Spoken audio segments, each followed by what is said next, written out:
No café narrado de hoje vamos ouvir o capítulo 2 do audiolivro O Fim da Ansiedade, por Max Lucado. Não se esqueça de se inscrever no canal e ativar as notificações. Capítulo 2. Alegrem-se na soberania do Senhor. Cresci em uma família que gostava de acampar. Para meu pai, a ideia de férias divertidas envolvia montanhas, riachos, barracas e sacos de dormir. Que os outros aproveitem as grandes cidades ou desfrutem dos parques temáticos.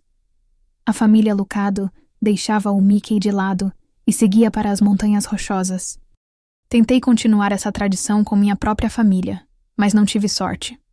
Nossa ideia de viver sem comodidades é ficar na casa de parentes. Gostamos de fogueiras, contanto que alguém as faça e tenhamos serviço de quarto. Não sou tão ousado quanto meu pai.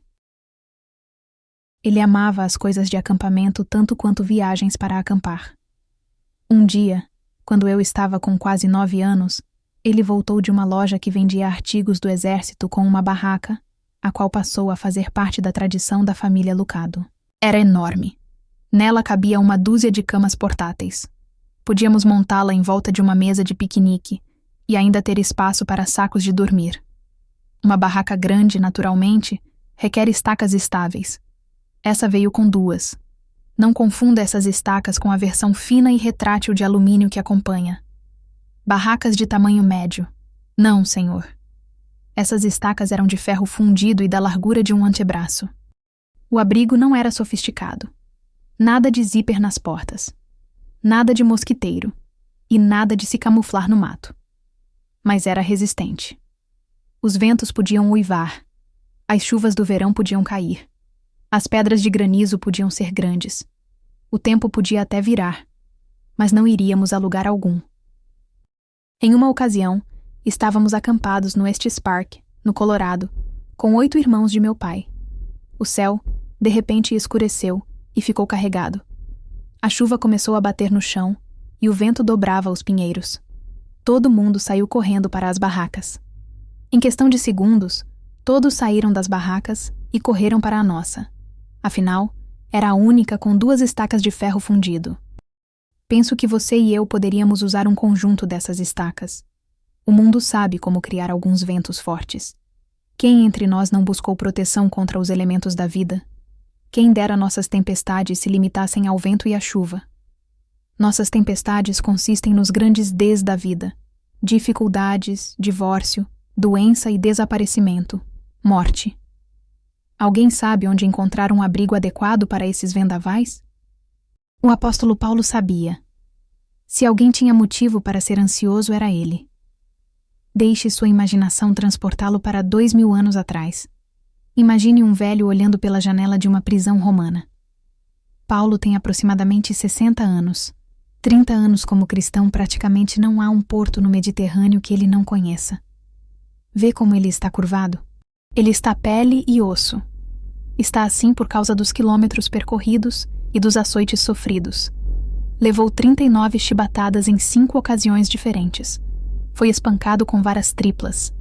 Cicatrizes em forma de teias de aranha espalham-se por sua pele como veias protuberantes.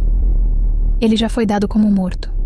Foi preso, abandonado por amigos e colegas de trabalho e enfrentou naufrágios, tempestades e fome. Ele provavelmente está quase cego, forçando a vista para poder ler. Gálatas 4:15. Além disso, espera o julgamento perante o imperador romano. Nero havia aprendido a bajular os cidadãos romanos matando cristãos, dos quais Paulo é o mais conhecido. Como se a opressão do império não bastasse, Paulo também carrega o peso das igrejas recém-formadas. Os membros estão brigando. Falsos pregadores pregam por orgulho e inveja. Filipenses 1:15-17. É muita coisa para a vida fácil de um apóstolo. Seu futuro é tão sombrio quanto sua cela de prisão. Contudo, lendo as palavras do apóstolo, você pensaria que ele havia acabado de chegar a um hotel à beira da praia na Jamaica. Sua carta aos Filipenses não traz uma única palavra de medo ou queixa. Nenhuma. Ele nunca ameaça a Deus com o punho. Em vez disso, rende-lhe graças e convida seus leitores a fazerem o mesmo. Alegrem-se sempre no Senhor. Novamente direi, alegrem-se. Filipenses 4:4. A prescrição de Paulo para a ansiedade começa com um chamado à alegria. Paulo usou todas as ferramentas da caixa nesse versículo, esperando chamar nossa atenção. Primeiro, ele utilizou o modo imperativo de modo que seus leitores o ouvissem dizer, contínua e habitualmente, alegrem-se. E como se o modo verbal não fosse suficiente, ele removeu a data de expiração. Alegrem-se sempre no Senhor. E se por acaso o modo verbal e o advérbio sempre fossem inadequados, ele repetiu a ordenança. Novamente direi, alegrem-se. Mas como uma pessoa pode obedecer a essa ordenança? Alegrar-se sempre? É possível a qualquer pessoa manter um espírito constante de alegria? Não. Esse não é o desafio de Paulo. Somos exortados a alegrar-nos no Senhor. Esse versículo é um chamado, não a um sentimento, mas a uma decisão e a uma confiança bem arraigada de que Deus existe, de que está no controle e de que é bom. O apóstolo apegou-se firmemente a essa convicção. Ele havia erguido estacas de ferro fundido no centro de sua alma. Que Nero espumasse de raiva. Que os pregadores se autopromovessem. Que as tempestades viessem. A barraca de Paulo, feita de fé, jamais desabaria porque ele a havia equilibrado com um forte sistema de crenças. Até que ponto a sua barraca é forte? Abra a tenda de sua alma e você verá uma série de crenças que servem como estacas para equilibrar sua vida. Seu sistema de crenças é sua resposta para as questões fundamentais sobre a vida. Alguém está no controle do universo? A vida tem um propósito? Eu tenho valor? Só existe esta vida? Seu sistema de crenças não tem nada a ver com cor de pele, aparência, talentos ou idade. Seu sistema de crenças não está relacionado com o exterior da barraca, mas com o interior. É o conjunto de convicções, estacas, todas invisíveis, das quais depende sua fé. Se seu sistema de crenças for forte, você permanecerá em pé. Se for fraco, a tempestade prevalecerá. A fé sempre precede o comportamento. Por essa razão, o apóstolo Paulo, em cada uma de suas epístolas, abordou convicções antes de abordar ações. Para mudar o modo como uma pessoa responde à vida, é preciso mudar sua crença sobre a vida. O mais importante em você é seu sistema de crenças. Paulo era a fortaleza de Gibraltar. Dê uma boa olhada nas estacas da barraca do apóstolo e você verá uma com esta inscrição: a soberania de Deus. Soberania é o termo que a Bíblia usa para descrever o controle e a gestão perfeitos que Deus tem do universo. Ele preserva e governa cada elemento. Está continuamente envolvido com toda a criação, direcionando-a para que cumpram seu propósito divino. No tratamento da ansiedade, é tremenda a compreensão adequada de soberania. A ansiedade é, muitas vezes, a consequência do caos observado. Quando percebemos que somos vítimas de forças invisíveis, turbulentas, aleatórias, ficamos angustiados. Psicólogos confirmaram esse fato quando estudaram o impacto do combate em soldados na Segunda Guerra Mundial. Eles concluíram que, após 60 dias de combate contínuo, as tropas terrestres cavam emocionalmente mortas. Essa reação é compreensível, pois os soldados sofriam ameaças constantes de bombardeios, metralhadoras de franco-atiradores inimigos. A ansiedade das tropas terrestres não era surpresa. No entanto, a calma relativa dos pilotos de caça era surpresa, uma vez que o índice de mortalidade desses pilotos estava entre os mais altos em combate. 50% deles eram mortos em ação, mas os pilotos de combate amavam o que faziam. Impressionantes 93% deles alegaram ser felizes em suas atribuições, muito embora as chances de sobrevivência fossem as mesmas que tirar a sorte com uma moeda. O que fazia a diferença? Aqueles pilotos tinham as mãos no acelerador. Eles se sentavam na cabine. Era como se coubesse a eles determinar o próprio destino. Os soldados de infantaria, em contrapartida, podiam ser mortos com a mesma facilidade, caso estivessem parados ou fugindo. Eles se sentiam solitários e desamparados. A fórmula é simples. O controle percebido gera a calma.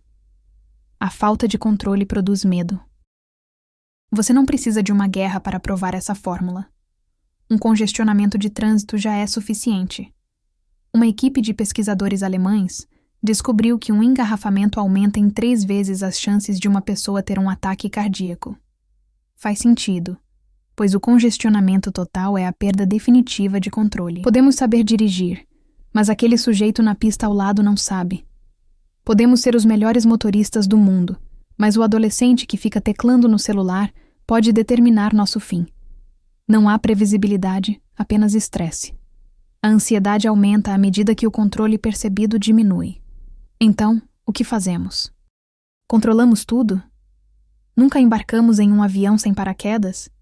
Nunca entramos em um restaurante sem levar os próprios talheres limpos? Nunca saímos de casa sem uma máscara de gás? Nunca entregamos nosso coração por medo de que ele possa se partir? Nunca enfrentamos a ansiedade assumindo o controle? Ah, se pudéssemos. No entanto, a certeza é um impostor cruel. Uma pessoa pode acumular milhões de dólares e ainda assim perdê-los em uma recessão. Um fanático por coisas saudáveis pode comer apenas nozes e verduras e ainda assim lutar contra um câncer. Um eremita pode evitar todo contato humano e ainda assim lutar contra a insônia. Queremos certeza, mas a única certeza é a falta dela. É por isso que as pessoas mais estressadas são obcecadas por controle, fracassam naquilo que mais buscam. Quanto mais tentam controlar o mundo, mais percebem que não podem fazê-lo. A vida torna-se um ciclo de ansiedade, fracasso, ansiedade, fracasso, ansiedade, fracasso.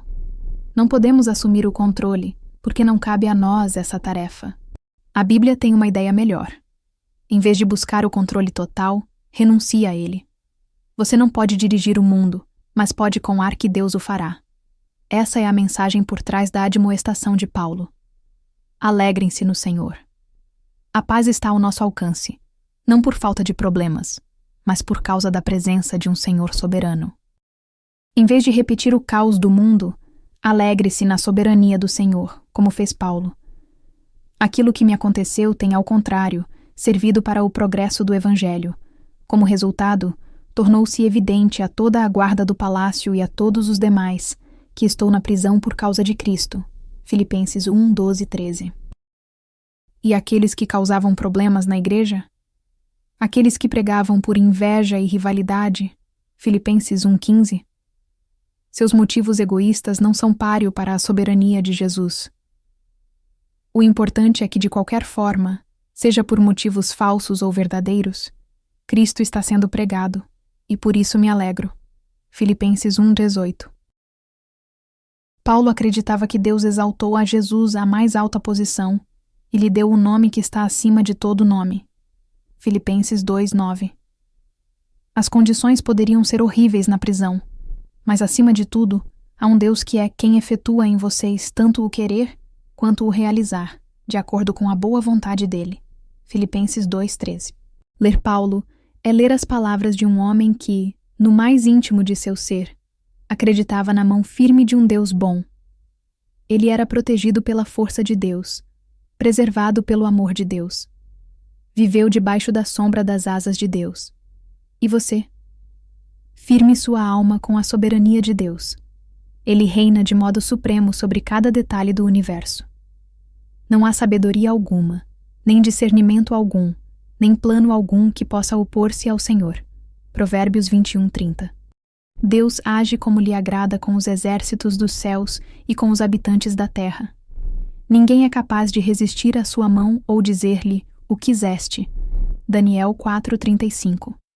Ele sustenta todas as coisas. Hebreus 1:3. Ele pode assobiar para chamar as moscas dos distantes rios do Egito. Isaías 7:18. Ele dá nome às estrelas e conhece os pardais, grandes e pequenos. Do exército de libertação do povo da China ao exército de formigas em meu quintal, tudo está sob seu controle. Quem poderá falar e fazer acontecer, se o Senhor não o tiver decretado? Não é da boca do Altíssimo que vem tanto as desgraças como as bênçãos? Lamentações 3:37 e 38. A resposta de Deus para tempos difíceis sempre foi a mesma: o céu tem um trono ocupado. Essa foi certamente a mensagem que Deus deu ao profeta Isaías. Durante o século 8 a.C., o antigo Judá desfrutou de um tempo de relativa paz, graças à firme liderança do rei Uzias, que estava longe de ser perfeito, mas manteve os inimigos à distância.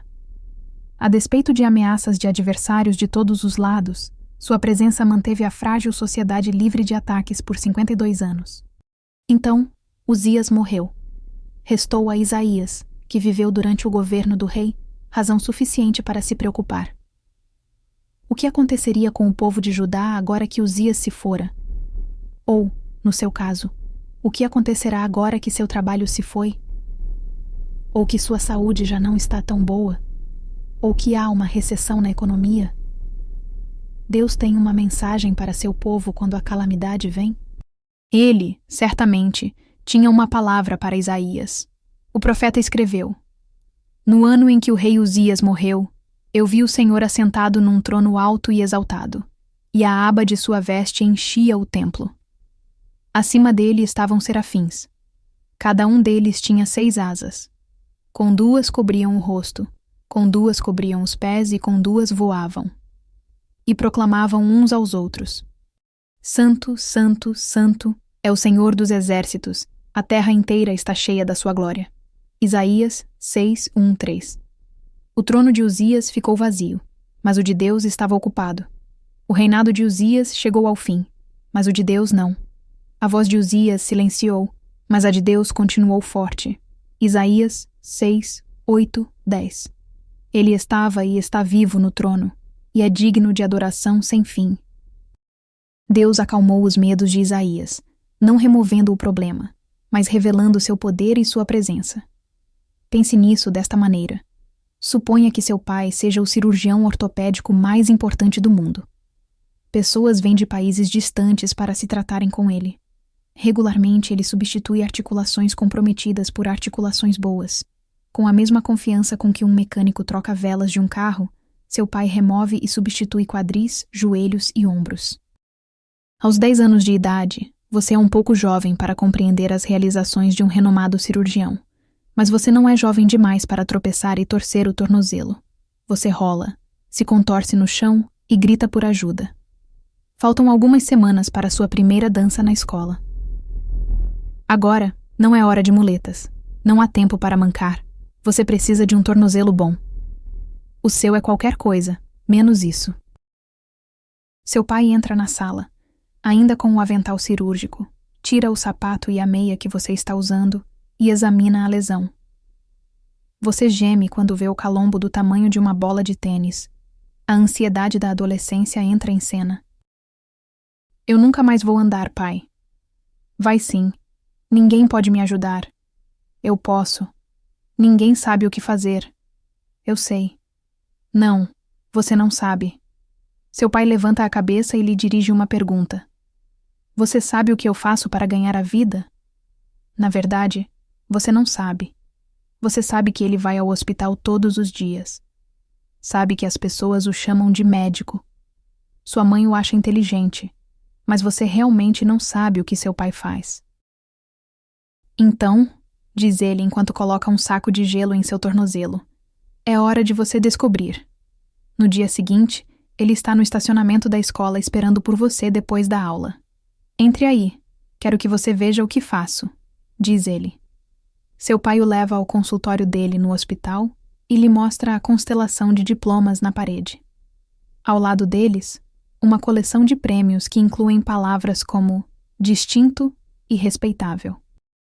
Ele lhe entrega um manual de cirurgia ortopédica que leva o nome dele. Foi você que escreveu? Foi. O celular dele toca. Após o telefonema, ele anuncia: Vamos para o centro cirúrgico. Você faz uma asepsia e o segue de muletas para a sala de cirurgia. Durante os minutos seguintes, você tem uma visão privilegiada de um procedimento em que ele reconstrói um tornozelo. Ele é o médico-chefe da sala de cirurgia. Ele nunca hesita nem pede conselhos. Simplesmente faz o que tem de fazer. Uma das enfermeiras sussurra: Seu pai é o melhor. Enquanto vocês dois vão para casa naquela noite, você olha para seu pai. Você. O vê por uma nova perspectiva. Se ele pode realizar cirurgias ortopédicas, é provável que possa cuidar de um tornozelo inchado. Então você pergunta: você acha que eu vou me recuperar para a dança? E ele responde: sim, você vai. Dessa vez, você acredita nele. Sua ansiedade diminui à medida que você passa a conhecer mais seu pai. Eis o que penso. Para Deus, nossos maiores medos são tornozelos torcidos. Eis outra coisa que penso. Muitas pessoas vivem desnecessariamente ansiosas porque vão mancar por um tempo. Da próxima vez que tiver medo do futuro, alegre-se na soberania do Senhor. Alegre-se no que Ele realizou. Alegre-se porque Ele é capaz de fazer o que você não pode. Encha sua mente de pensamentos de Deus.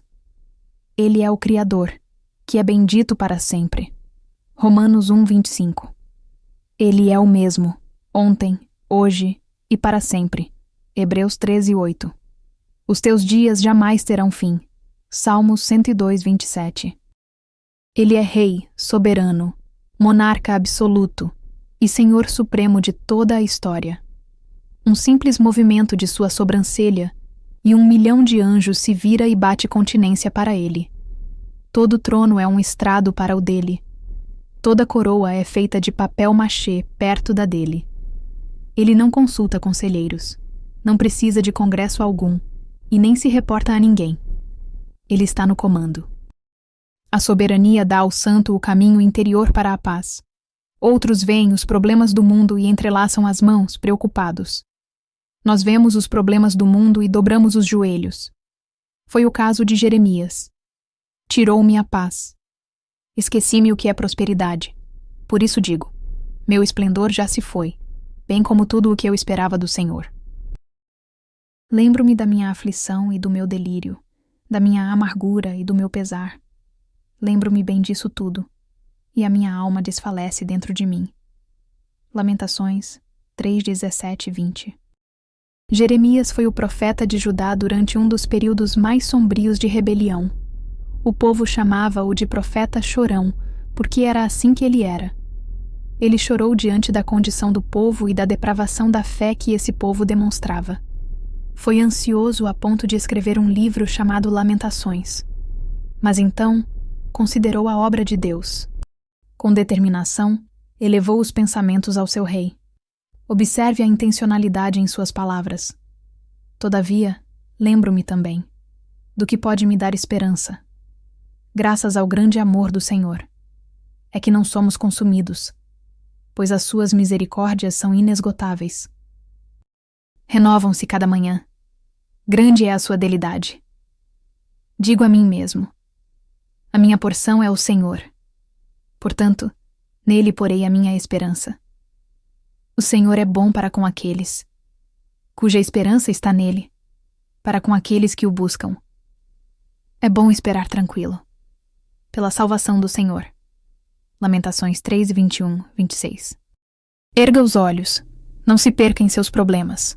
Tenha a ousadia de acreditar que coisas boas acontecerão. Tenha a ousadia de acreditar que Deus estava falando com você quando disse: Deus age em todas as coisas para o bem daqueles que o amam.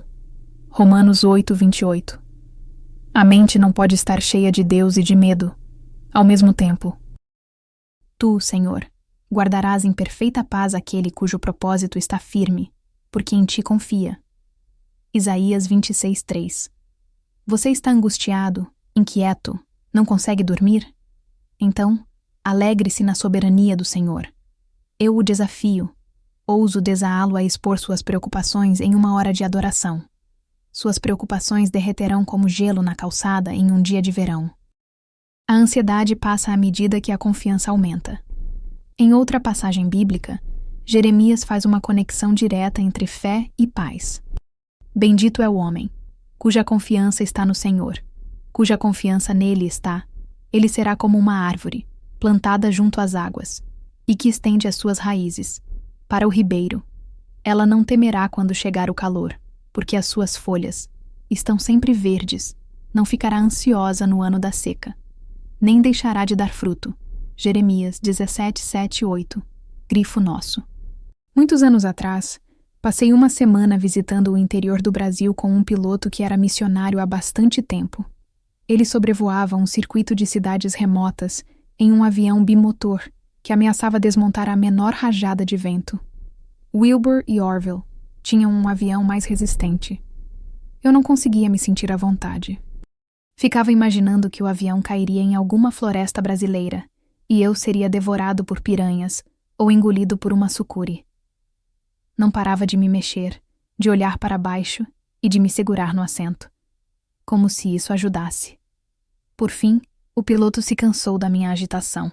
Olhou para mim e falou mais alto que o ruído do avião. Nós não vamos passar por nada que escape ao meu controle. Você também pode confiar porque eu sei pilotar o avião. Deus está dizendo o mesmo para você? Examine as estacas que sustentam sua fé. Cuide para que em uma delas estejam escritas as palavras: Meu Deus é soberano,